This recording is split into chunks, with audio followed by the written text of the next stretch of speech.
आज पिछले वीडियो में हमने आपको दो चैप्टर कंप्लीट किए थे, गॉस थ्योरम और इलेक्ट्रिक फील्ड। अब तीसरा चैप्टर हमारा वैद्युत विभव और धारिता है। आज हम वैद्युत विभव वाला टॉपिक कंप्लीट करेंगे।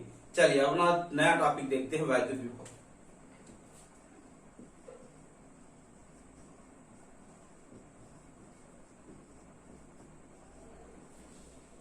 वैद्युत विभव है क्या?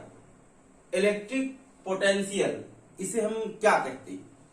इसकी परिभाषा के लिए बेटा हमको V बराबर W अपान Q0, Q0 यहाँ परीक्षण आवेश है, इसलिए V बराबर W अपान Q0 हमको सूत्र दिया गया। इस सूत्र से डिफिनीशन कैसे बनती है? हमको अगर इसकी डिफिनीशन बनानी है तो Q0 इज इक्वल टू 1 कर दें तो V बराबर हो गया W, यानी कि एकांक परीक्षण आवेश को अनंत से वैद्युत क्षेत्र के भीतर लाने में किया गया कार्य ही वैद्युत विभव कहलाता है। बेटा अनंत दूरी हमने क्यों ली? कि कहीं पर कोई आवेश है, वो अगर मान लीजिए कोई प्लस क्यू आवेश यहां पर रखा है तो इसके चारों ओर कोई वैद्युत क्षेत्र बनेगा। इस वैद्युत क्षेत्र के भीतर कहीं पर भी कोई आवेश है, उसको हमने अनंत दूरी ही मान ली। उस आवेश को जब इस इलेक्ट्रिक फील्ड के भीतर लाया जाता है तो जो भी कार्य करना पड़ता, जाहिर सी बात ये प्लस है, ये प्लस है, तो इसमें क्या होगा? रिपल्सन फोर्स लगेगा, प्रतिकर्षण बल लगेगा। उस बल के कारण इसको अंदर लाने के लिए कुछ ना कुछ अतिरिक्त कार्य करना पड़ेगा। अट्रैक्शन फोर्स होता तो ये आसानी से अंदर आ जाता, लेकिन क्या है? रिपल्सन फोर्स लग रहा है, जिसकी वजह से इसमें कुछ ना कुछ हमको अतिरिक्त कार्य करना पड़ेगा और उस कार्य को ही वैद्युत विभव कहा गया है। यानी कि फिर से परिभाषा सुन लीजिए, एकांक परीक्षण आवेश को अनंत से वैद्युत क्षेत्र के भीतर लाने में किया गया कार्य ही वैद्युत विभव कहलाता है। अब बेटा इसी तरीके से अगर हमको 1/4πε0 के रूप में इसका फार्मूला चाहिए तो कैसे देखेंगे? देखिए मान लीजिए ये दूरी हमारी क्या है, यहां से यहां तक हमको लाना, ये अनंत दूरी है और ये जो एक वृत्ताकार पथ दिखाई दे रहा, वृत्ताकार क्षेत्र दिखाई दे रहा, यहां पर इलेक्ट्रिक फील्ड है। तो मान लिया कि W बराबर F इंटू R हो गया। इसके कारण ये इलेक्ट्रिक फील्ड उत्पन्न हो रही है और R दूरी पर जब Q आवेश रखा गया है तो यहां तक लाने में जो किया गया कार्य है वो F इंटू R हो गया। कूलामी बल के आधार पे F बराबर 1/4πε0 Q0 अपान में R स्क्वायर हो गया, क्योंकि बेटा Q0 आवेश यहां पे मैं लाया हूं तो Q0 हो गया। इस वैल्यू को यहां रख दीजिए, W बराबर 1/4πε0 Q0 बटे में R स्क्वायर, इंटू में R कर दिया, R से R स्क्वायर कट गया तो W बराबर 1/4πε0 Q0 बटे में R। अब बेटा V बराबर W अपान Q0 होता है, परिभाषा के आधार पे या कह सकते हैं सूत्र है, तो ये हो गया 1/4πε0 Q0 बटे में R और टोटल के बटे में Q0 कर दिया, फार्मूला आ गया 1/4πε0 Q बटे R। ये विभव हो गया। ये सूत्र याद करने का एक तरीका मान सकते हैं, लेकिन ये डेरिवेशन नहीं, इसका डेरिवेशन हमको अब आगे देखना। वैद्युत विभव की जो विमा है वो क्या होती है? V बराबर हमको निकालना है तो W अपान Q0, इस सूत्र का उपयोग कर ले, या हम ये कह सकते हैं यहां पर V बराबर क्या है, F इंटू R ले लिया अपान में Q0। अब बेटा V बराबर यहां पर MLT-2 हो गया, ये L हो गया, इसकी विमा आप निकाल लीजिए। Q बराबर क्या है, सॉरी I बराबर Q बाई T से, तो Q बराबर क्या हो जाएगा, A इंटू में T कर दीजिए।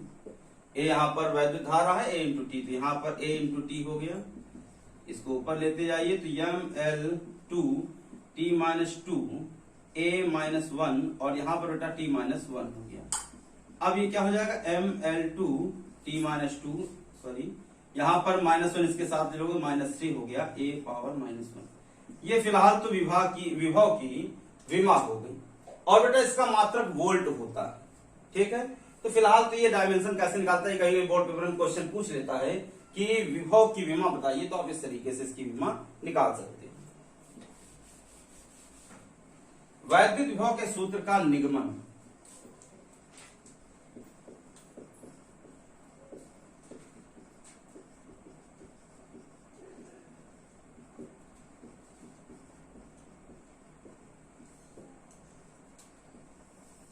इसके बेटा दो मेथड है, एक पुराना मेथड है या जनरल मेथड हम कह सकते हैं, और एक इसका दूसरा मेथड है जो हम वर्तमान समय में पढ़ रहे हैं।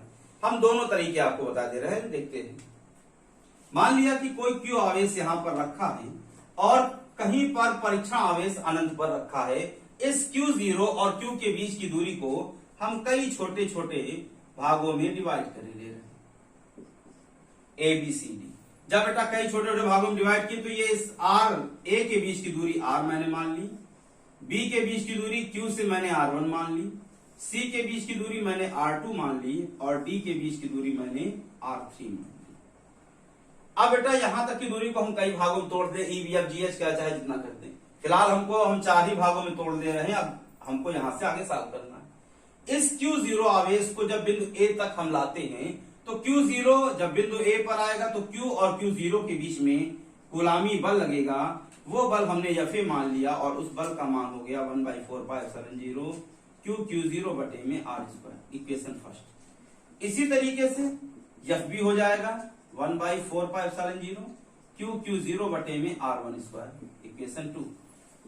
FC हो जाएगा 1/4πε0 Q0 बटे में R2²। FD हो जाएगा 1/4πε0 Q0 बटे में R3²। ये हमको 4 यहां पर क्या है, इसलिए FE FG ये तमाम आप निकाल सकते हैं। अब हम मान लीजिए B से 1 तक जब कण को लाया जा रहा है तो कुछ ना कुछ फोर्स यहां पर लगेगा, यानी कि जो नेट फोर्स है वो इतनी कम डिस्टेंस का है कि ये गुणोत्तर श्रेणी को प्रदर्शित करता है। यानी कि जब कण को B से A पर लाया गया तो इसका जो परिणामी बल होगा FAB हम ले रहे हैं, वो गुणोत्तर श्रेणी को प्रदर्शित करेगा। तो अगर इसका हम गुणोत्तर माध्य निकाल ले तो हमको परिणामी बल प्राप्त हो जाएगा, क्योंकि ये डिस्टेंस बहुत कम है।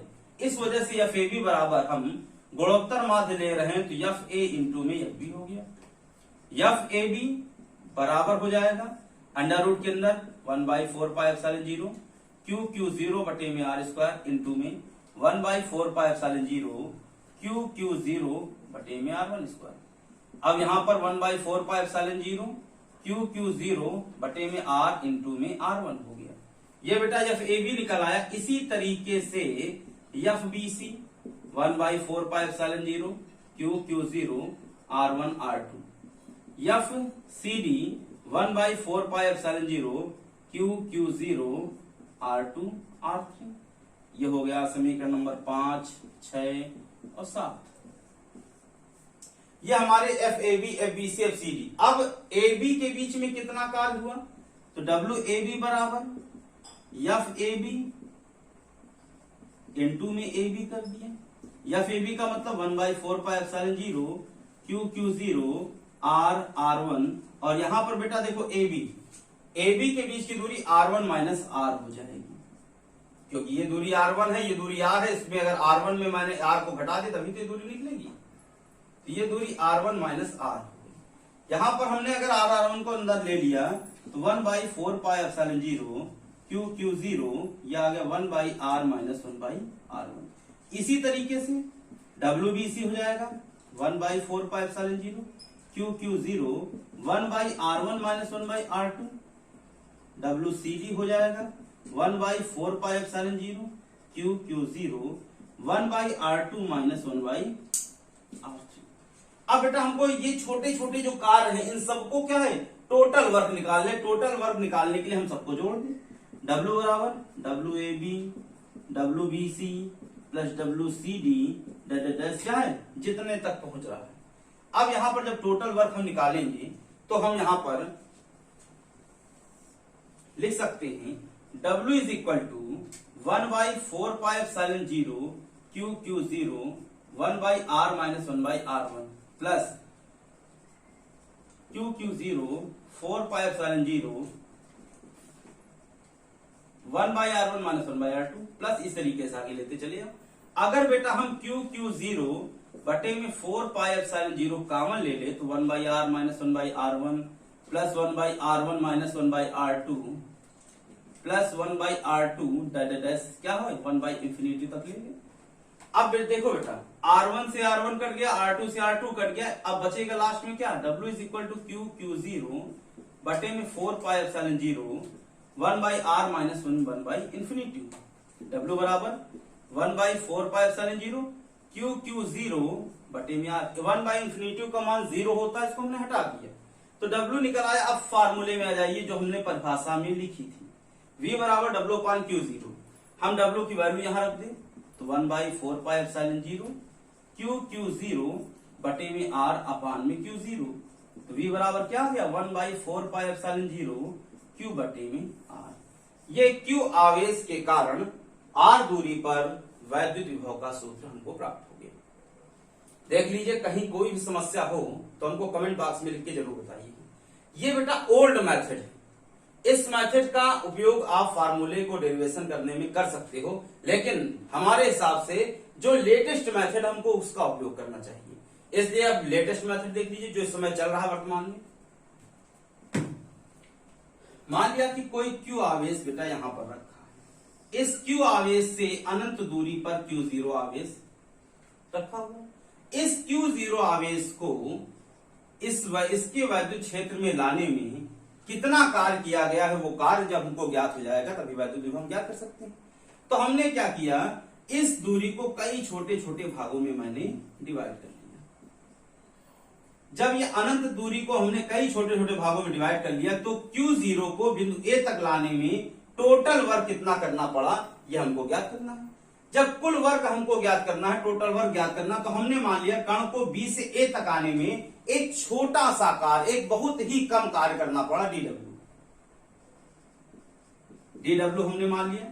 DW बराबर होता F इंटू में DR। इस दूरी को बेटा मैंने DR मान लिया।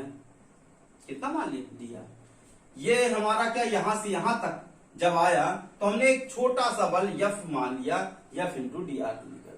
ठीक, अब बेटा जब ये छोटा वर्ग है तो यहां पर हम F बराबर फार्मूला जानते हैं कि इस Q के कारण इस Q0 को जब इस बिंदु पर लाएंगे तो कूलामी बल लगेगा, वो बल हो जाएगा F बराबर 1 by 4 pi epsilon 0 q q 0 बटा R स्क्वायर। ये दूरी को मैंने कितना मान लिया बेटा? R मान लिया।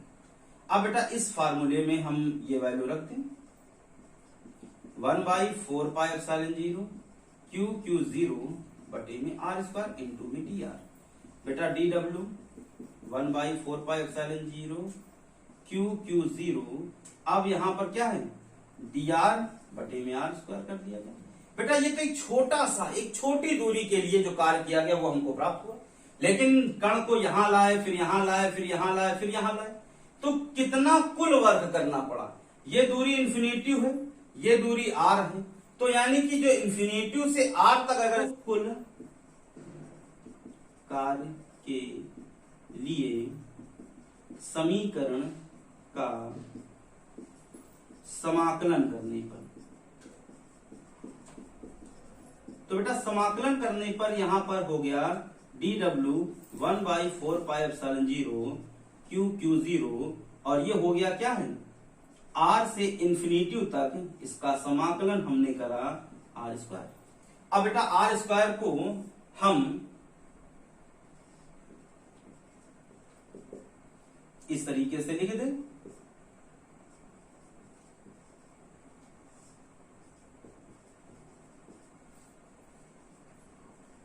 बेटा एक फार्मूला है जो इंटीग्रेशन का, मान ली x पावर n dx अगर लिखा हुआ है तो इसको लिखते हैं x पावर n प्लस 1 अपान में n प्लस 1। इसी फार्मूले का उपयोग करके हम क्या करते हैं, इसको हम सॉल्व करते हैं। तो यहां पर देखिए इसका समाकलन यहां अगर कुछ नहीं है तो 1 मानेंगे, 1 का मतलब w पावर 0। जब w पावर 0 का हम समाकलन कर रहे हैं तो w पावर 0 प्लस 1 अपान में 0 प्लस 1 दिया जाएगा w। हाँ, तो यहां पर हम लिख दिए W, और इसकी लिमिट भी हमने केवल W ही लिखी, यानी टोटल वर्क क्या W है, W बराबर क्यू क्यू 0 अपान में 4 पाई एप्सिलॉन 0। बेटा इसका हमने समाकलन किया R के पावर -2 प्लस 1 बटे में -2 प्लस 1, और बेटा लिमिट है तो R से इंफिनिटी मैंने इसकी लिमिट लगा दी। अपर लिमिट में सदैव लोअर लिमिट को घटाते हैं, तो यहां पर क्या हो जाएगा W बराबर क्यू क्यू 0 बटे में 4 पाई एप्सिलॉन 0। ये हो गया R के पावर -1 अपान में -1, ये R से इंफिनिटी, क्यू क्यू 0 बटे में 4 पाई एप्सिलॉन 0। बेटा इसको हम 1 बाई R माइनस का ले लें अब इसमें लिमिट लगा दीजिए, Q0 बटे में 4πε0।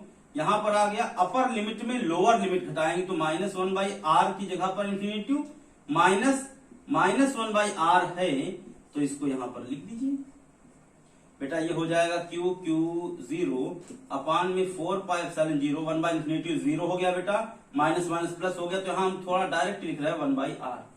तो W इज इक्वल टू हो गया 1/4πε0 Q0 बटे में r। ये टोटल वर्क निकल आया। क्या निकल आया बेटा? Total work. अब हमको फार्मूला मालूम है, V बराबर W/Q0। W/Q0 मैंने ले लिया, W की वैल्यू पुट किया 1/4πε0 Q0 बटे में r और टोटल बटे में Q0। तो फार्मूला निकल के आया 1/4πε0 Q/r। वैद्युत विभव का ये फार्मूला हमको प्राप्त हो गया, V बराबर 1/4πε0 Q/r। देख लीजिए, कहीं पर थोड़ी सी भी समस्या हो तो हमको जरूर कमेंट बॉक्स में लिख के बताइएगा। चलिए अपना अगला टॉपिक देखते हैं। एक और चीज बेटा, ये वैद्युत विभव तो हमने बता दिया। आप लोग जनरल देहातों में ये आप देखते होंगे, जो बूढ़े बुजुर्ग हैं जिनको अंग्रेजी नहीं भी आती है, अगर कभी लाइट डाउन हो जाए, बिजली थोड़ी सी कम हो जाए, तो देहाती आदमी भी, यानी कि हम कह सकते हैं अनपढ़ व्यक्ति भी, ये कहता है कि वोल्टेज डिम हो गया। वोल्टेज एक अंग्रेजी नाम है, विभवांतर का अंग्रेजी नाम है वोल्टेज। यानी हिंदी को कम पसंद करते हैं, अंग्रेजी को ज्यादा पसंद करते हैं। यानी विभवांतर क्या है? विभवांतर का मतलब कोई भी जो धारा के बहने का कारक है, धारा को बहाने का जो कार्य करता है, वही विभवांतर। अगर कहीं पर दो बिंदुओं के बीच विभवांतर बिल्कुल समान होगा, धारा कभी नहीं बहेगी। विभवांतर धारा को बहाने का कारक है, लेकिन अब इसकी परिभाषा हम कैसे देंगे? तो आइए देखते हैं विभवांतर क्या है।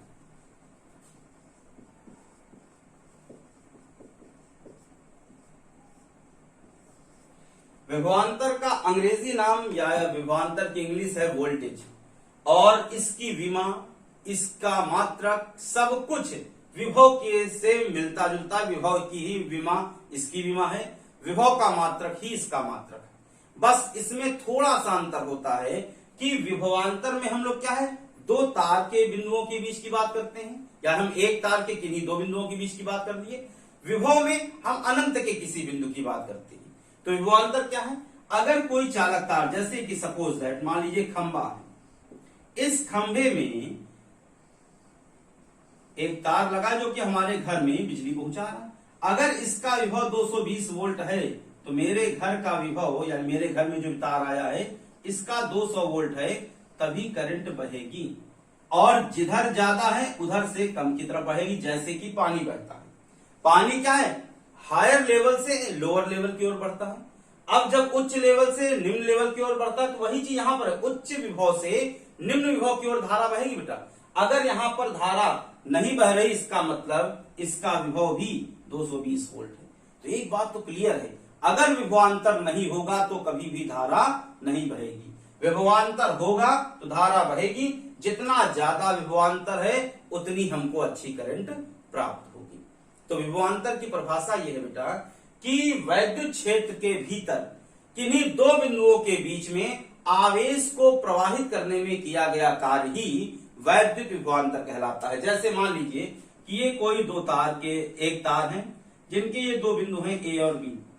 इन बिंदुओं के मध्य में कोई Q0 आवेश है। इस आवेश को इस बिंदु से इस बिंदु तक प्रवाहित किया गया, तो इसका विभवांतर हो गया W/Q0। यानी विभवांतर एक बिंदु से दूसरे बिंदु तक आवेश को प्रवाहित करने में किया गया कार्य ही वैद्युत विभवांतर है, डेल्टा V बराबर W/Q0। इसका विभव अगर V है तो इसका होगा V माइनस डेल्टा V, क्योंकि इसके बीच का हमने डेल्टा V माना हुआ है विभवांतर। ठीक, कहीं कोई समस्या हो तो बताइएगा। चलिए अगला टॉपिक देखते हैं। ये तो बेटा वैद्युत विभवांतर था। अब एक बात ये करते हैं कि एक वैज्ञानिक थे फैराडे। फैराडे ने एक एक्सपेरिमेंट ये किया था, जिससे आप लोगों को जनरल बताया भी गया होगा कि अगर कभी आप गाड़ी से जा रहे हैं तो बिजली अचानक कड़कने लगी, बिजली गिरने की शंका हो, तो आप गाड़ी के चारों तरफ के शीशे बंद कर लीजिए और गाड़ी के अंदर आप ऐसे आराम से बैठ जाइए, लोहे की चीजों को टच ना करिए। अब गाड़ी के अंदर आप बैठे हो तो बिजली आपके ऊपर गिर रही, फिर भी आपको उससे कोई नुकसान नहीं हो रहा, ऐसा क्यों? इसके लिए फैराडे ने एक एक्सपेरिमेंट किया था। फैराडे ने क्या किया, एक धातु का ऐसे गोल टुकड़ा बना दिया, यानी गोल एक बिल्कुल चेंबर बना दिया और इस चेंबर में करंट दिया, धारा दी। धारा देने के बाद इसके अंदर एक आदमी को बैठा दिया, आदमी या मान लीजिए कोई जीव को बैठा दिया। जीव को जब बैठा दिया तो उन्होंने देखा कि इसके अंदर जो जीव है उसको कुछ भी महसूस नहीं हो रहा, कोई झटका इसको नहीं लग रहा। इनको बड़ा आश्चर्य हुआ कि ऐसा कैसे हो रहा है। तो इन्होंने इस पे और अध्ययन किया और अध्ययन करने के बाद इन्होंने एक निष्कर्ष जो पहले हम इलेक्ट्रिक फील्ड में बता चुके हैं वो ये निष्कर्ष दिया कि जब किसी को भी हम आवेश देते हैं तो वह आवेश सदैव बाहरी पृष्ठ पर एकत्रित हो जाता है। किसी भी चालक में यह आवेश बाहरी पृष्ठ पर एकत्रित हो जाता है। जब आवेश बाहरी पृष्ठ पे एकत्रित हो गया तो अंदर आवेश नहीं पहुंचा है। या हम इसको दूसरे तरीके से भी कह सकते हैं कि इसके अंदर प्रत्येक बिंदु पर विभव का मान समान है। जब विभव का मान समान है तो ये दोनों पॉइंटों के बीच में जो विभवांतर होगा वो जीरो होगा। मैंने अभी आपसे कहा अगर विभवांतर जीरो है तो करंट नहीं बहेगी, करंट नहीं बहेगी तो झटका नहीं लगेगा।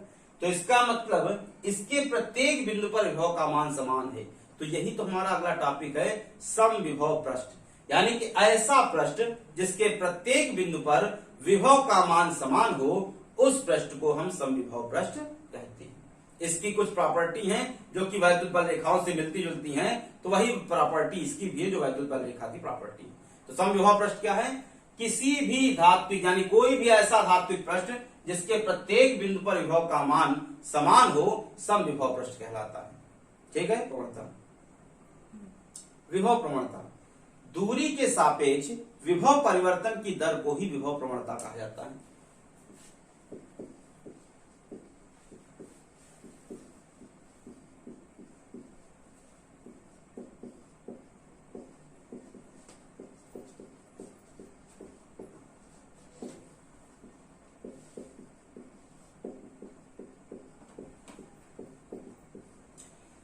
यानी कि विभव परिवर्तन बटा दूरी में परिवर्तन, दूरी के सापेक्ष विभव परिवर्तन की दर को ही विभव प्रवणता कहते हैं। अब बेटा विभव प्रवणता है, मान लीजिए कि कोई बिंदु यहां पर है, यहां पर क्यू आवेश है, इसके कारण यहां तक वैद्युत क्षेत्र है और यहां पर कोई बिंदु बी है, यहां पर विभव वी है, यहां हम ये मान सकते हैं कि इसके कारण यहां पर विभव वी है और यहां पर विभव कुछ कम ही होगा तभी करंट बहेगी, मान लिया v माइनस डेल्टा वी।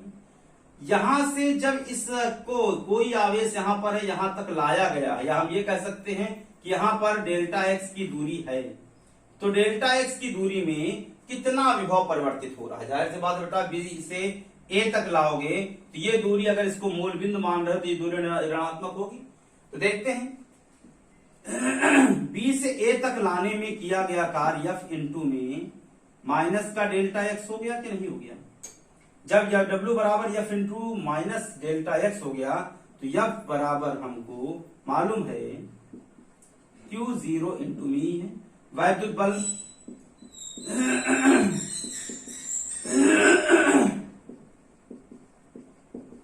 वैद्युत क्षेत्र की तीव्रता की परिभाषा से एफ बराबर Q जीरो इंटू ई, यहां पर रख दीजिए जरा, एफ की वैल्यू माइनस में डेल्टा एक्स है।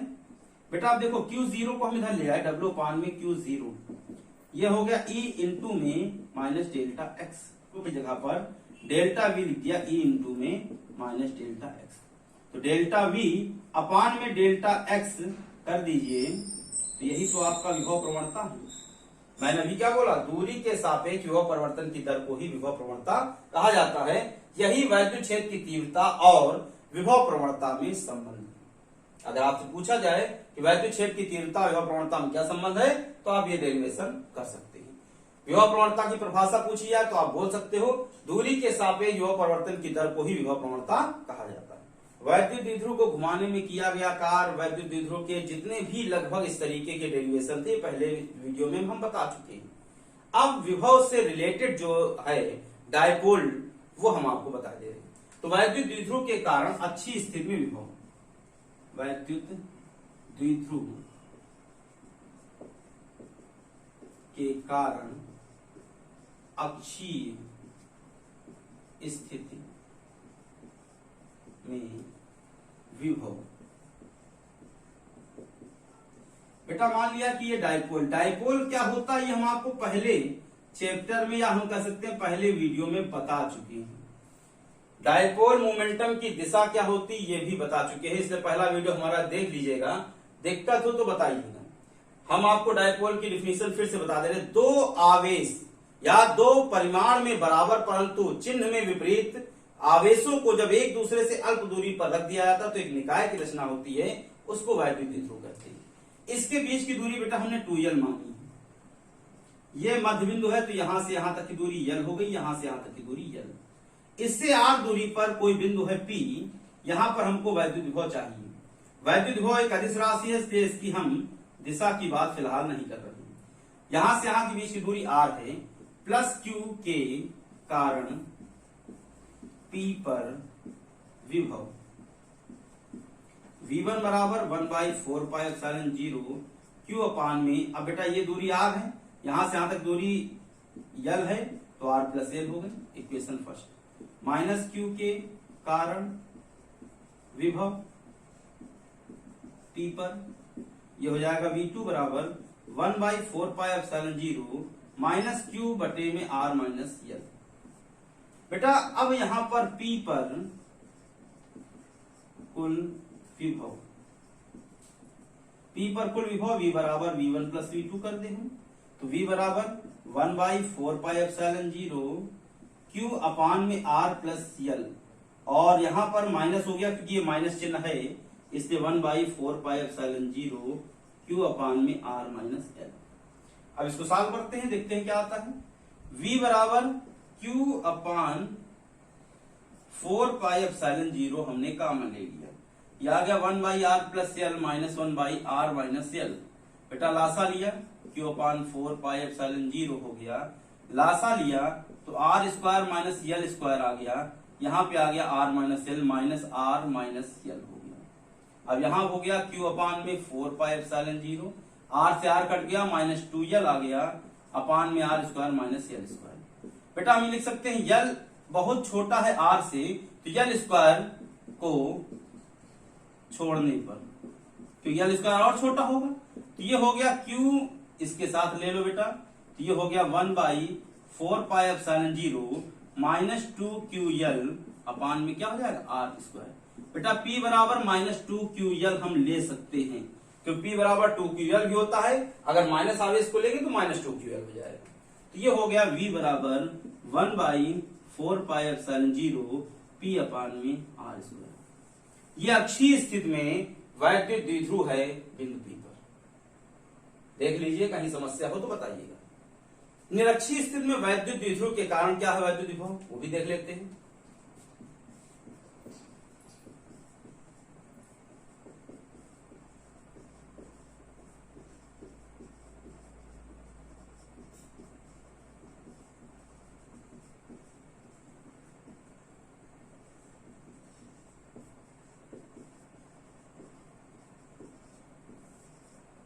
निरक्षीय स्थिति, मान लिया बेटा ये द्विध्रुव है,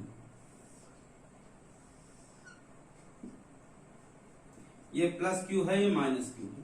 इसके मध्य बिंदु से यहां पर P दूरी पर हमको वैद्युत विभव ज्ञात करना है। ठीक है। अब बेटा यहां पर ये दूरी L हमने ले लिया, ये दूरी r है, तो ये दूरी हो जाएगी अंडर रूट के अंदर r square plus l square, ये भी दूरी हो गई r square plus l square. तो प्लस Q के कारण P पर विभव V1 बराबर 1/4πε0 Q अपान में अंडर रूट के अंदर r square plus l square हो गया बेटा, और माइनस Q के कारण P पर विभव V बराबर V2 बराबर हो जाएगा 1/4πε0 Q बटे में अंडर रूट के अंदर r square plus l square. बेटा ये प्लस के है, ये माइनस Q की काट, यहाँ माइनस लिख दीजिए।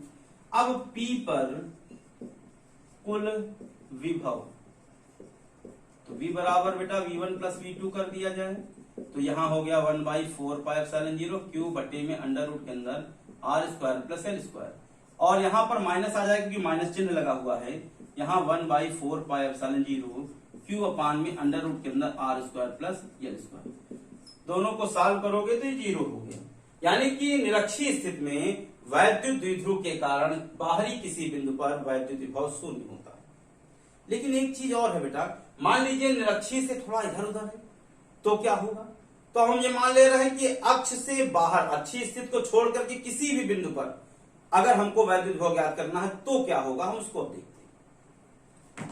ये तो बेटा तब की पोजीशन पे है जब हमारा क्या है, P बिंदु लंबवत है। मान लीजिए यहां कहीं पर बिंदु P है, ये प्लस Q आवेश है, ये माइनस Q आवेश है। यहां से अब हमको निकालना है कि वैद्युत विभव इस बिंदु पर क्या होगा। तो बेटा अब हम ऐसे इसको निकालने में दिक्कत है, क्योंकि हमको ये डिस्टेंस कैसे निकालेंगे। अब इस दूरी को अगर मान लीजिए हमने R मान लिया इसके मध्य बिंदु से, ये मध्य बिंदु है और ये दूरी हमने R मान ली, तो बेटा हम क्या करें, इस माइनस Q से इस पर लंब डालें, तो जाहिर सी बात है यहां कहीं लंब पड़ेगा। ये थीटा आपका मान लिया, ये वाला कोण थीटा हो गया। अब इससे जब लंब डालोगे तो इसको हम ऐसे यहां पर खींचे, इस भुजा को बाहर निकाले, यहां पर कट किया तो जाहिर सी बात है ये 90 अंश का कोण बन गया। ये कोण थीटा होगा क्योंकि शीर्षाभिमुख कोण। जब बेटा ये शीर्षाभिमुख कोण है तो हम इसको नाम दे दे P Q R, ठीक है। तो अब बेटा ऐसा करते हैं, ये बहुत ही छोटी दूरी है, यहां से यहां तक की दूरी ये यल है और यहां से यहां तक की दूरी यल है। जब ये निकाय बना रहा है और बहुत अल्प दूरी पर आवेशों को रखा गया है तो जाहिर सी बात ये जो बिंदु होगा, इस बिंदु को हम A नाम दे रहे हैं और इस बिंदु को हम B नाम दे रहे हैं, जो और इस बिंदु को O नाम दे रहे हैं। जब ये दूरी प्लस Q से माइनस Q के बीच की दूरी बहुत कम है और ये O इसका मध्य बिंदु है, तो बेटा ये बिंदु भी जो होगा इसके बहुत नजदीक माना जा सकता है। तो हम इस बिंदु को हम पहले निकाल दें, तो प्लस Q के कारण P पर विभव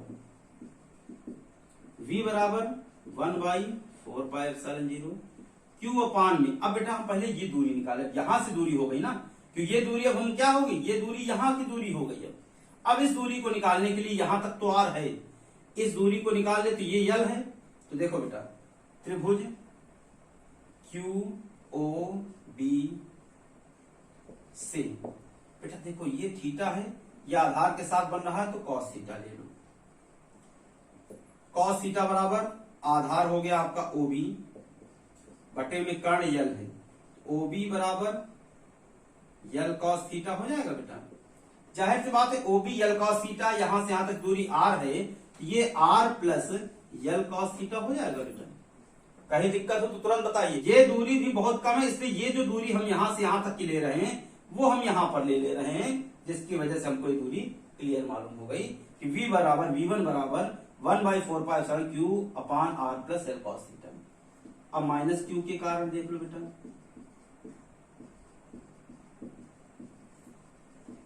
अब बेटा ये तो यहां से यहां लंब डाला तो ये दूरी हो गई ना, तो AO की दूरी निकाल लो त्रिभुज AOR से। बेटा देखो ये भी तो कॉस थीटा लेना पड़ेगा, कॉस थीटा बराबर आधार हो गया AO बटे में कर्ण हो गया यल, AO बराबर क्या हो जाएगा, यल कॉस थीटा। तो बेटा हम यहां पर देख सकते हैं ये दूरी यहां से यहां तक की R minus L cos theta हो गया, तो यहां पे लिख दो जरा V2 बराबर 1/4πε0 Q अपान में R minus L cos theta, लेकिन माइनस का है। अब बेटा P पर कुल विभव, यहां पर V बराबर V1 प्लस V2 हो जाएगा, तो V1 का मान 1/4πε0 Q अपान में R plus L cos theta plus 1/4πε0। Q बेटा ये माइनस का है तो यहां पर हम माइनस लिखे दे रहे हैं डायरेक्ट, R माइनस यल कॉस थीटा। बेटा Q अपान में 4πε0 कॉमन ले लीजिए, 1 अपान में R plus L cos theta हो गया, माइनस में R minus L cos theta हो गया। ये हो गया Q अपान में 4πε0, ये आपका क्या हो जाएगा, लासा ले लिया तो ये हो गया R square minus L square cos square theta. अब यहां पर क्या है, R minus L cos theta हो गया बेटा, minus R minus L cos theta हो गया। तो ये हो जाएगा Q अपान में 4 pi epsilon 0 2L cos theta, लेकिन माइनस का, बटे में R square minus L square cos square theta. देखिए अगर L स्क्वायर को आप नगण्य मान लोगे तो ठीक है, नहीं मानते तो ऐसे आप लिख दो। तो ये हो गया 1/4 पाई एप्सिलॉन 0 माइनस 2QL इंटू में cos थीटा अपान में R square minus L square cos square theta. बेटा ये माइनस 2QL को हम P लिख सकते हैं, तो P cos थीटा अपान में R square minus L square cos square theta. ये आपको मालूम चल गया कि अगर निरक्षीय स्थिति पे कहीं पर भी कोई बिंदु P है तो वहां पर वैद्युत विभव क्या होगा, इस सूत्र से हम निकाल सकते हैं। कहीं पे कोई भी समस्या हो तो कमेंट बॉक्स में लिख के जरूर बताइएगा। हमारे इस वीडियो को पूरा देखने के लिए बहुत बहुत धन्यवाद। और अगर कहीं पर कोई भी समस्या या कोई टॉपिक आपके हिसाब से छूट गया हो तो हम उसको नेक्स्ट वीडियो में जरूर शामिल करेंगे, इसलिए कमेंट बॉक्स में लिख के जरूर बताइएगा। धन्यवाद।